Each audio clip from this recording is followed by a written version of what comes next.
Kino si kiduula wabula abakadde b'ekiboga bazze kwefunira nsimbi zaabwe gavumenti z'ebwa buli mwezi nga ebasiima olw'emirimu gye bazze bakolera eggwanga lyabwe. Ku mukolo guno Minisita w'ekikula ky'abantu n'emirimu Injiniya John Nasaasira kwasinzidde n'agugumbula kkampuni ya MTN oluvannyuma lw'okukizuula nti kkampuni eremeddwa okukola omulimu guno obulungi. Abakadde balumiriza nti ssente zaabwe zibulankanyizibwa mu ngeri etetegerekeka bagenda okutuukayo nga waliwo abazitutte. Safuna bantu mwezi gumu gwokka sibiri.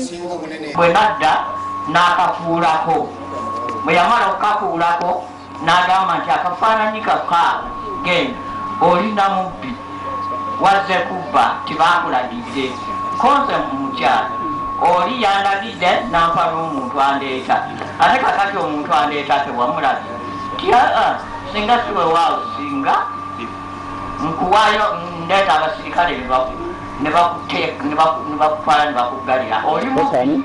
Minisita alagidde ensimbi z'abantu bano okuzikebera obulungi ku byuma bagenza okuzuula ng'ensimbi z'omukadde omu zagibwako ne ziweebwa omuntu omulala atamanyiddwa ate ku lunaku olutali lwa kusasulirwako. Kino kitabudde Minisita Nasaasira n'alagira abantu bano okubawa ensimbi zaabwe mu bwangu era n'asaba bwe kikwatako mu MTN okulongoosa enkola yaabwe.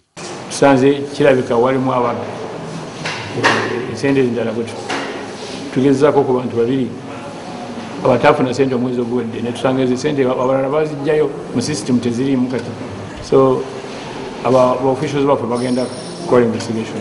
Buli mwezi gavumenti ewa abakadde bano siringisa emitwalo 214 zibayambeko okwebezzaawo n'okugula ebintu ebyeyambisibwa mu bulamu obwa bulijjo naddala ebyokulya. Kkampuni ya MTN evuddeyo ne yeetondera abakadde era negga nti ekizibu kino ebadde tekizuulanga.